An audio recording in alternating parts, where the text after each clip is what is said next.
David's.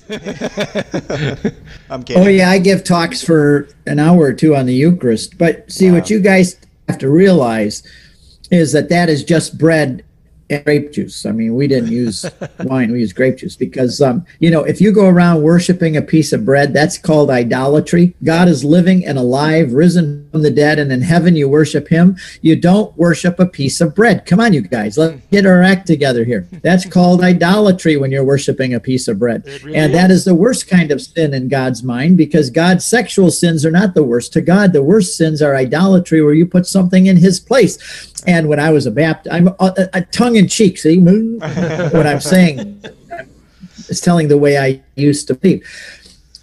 We used to call it a cookie Christ. Oh. We worship a living Lord. Catholics worship a cookie Christ.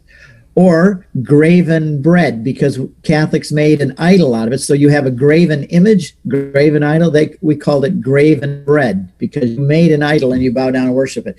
Now, this is how I perceived Catholics when I was a Baptist. For us, communion was passing around a plate that had broken up saltine crackers on it and little cup Welch's grape juice. And after the service, my brothers and I knew that there was a little bit of Welch's grape juice left in every one of those glasses. So we'd go up and down all of the pews, take those little, get the last of the grape juice out of every one of those. And that was communion for us 4 times a year. 4 times a year only, at the end of a preaching service. And if you probably know exactly what I'm talking about, having converted out of that too. So you have 2 really radical opposites. It's grape juice and crackers, and we only do it symbolically to remember Jesus giving his body and blood for us because he told us to do it. Nothing happens. It is just something the community does together to remember.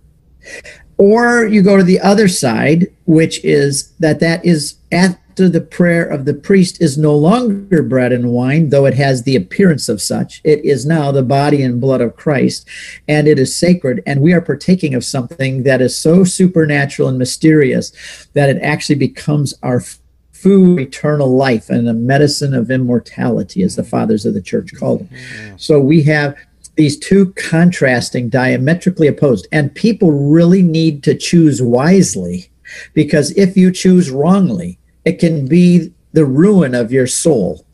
If you are taking bread and wine and making fun of the Eucharist as Catholics see it, and it is the body and blood of Christ, and I'm mocking it, I'm in big trouble on Judgment Day. If, on the other hand, it is only bread and wine, and I'm worshiping it, I'm in big trouble on Judgment Day. So I realized, my wife and I, in making a decision on the Eucharist, there's 2 radically different views, and I had to choose wisely, because my eternal soul is going to depend upon that. Yeah. And guess what I chose? Here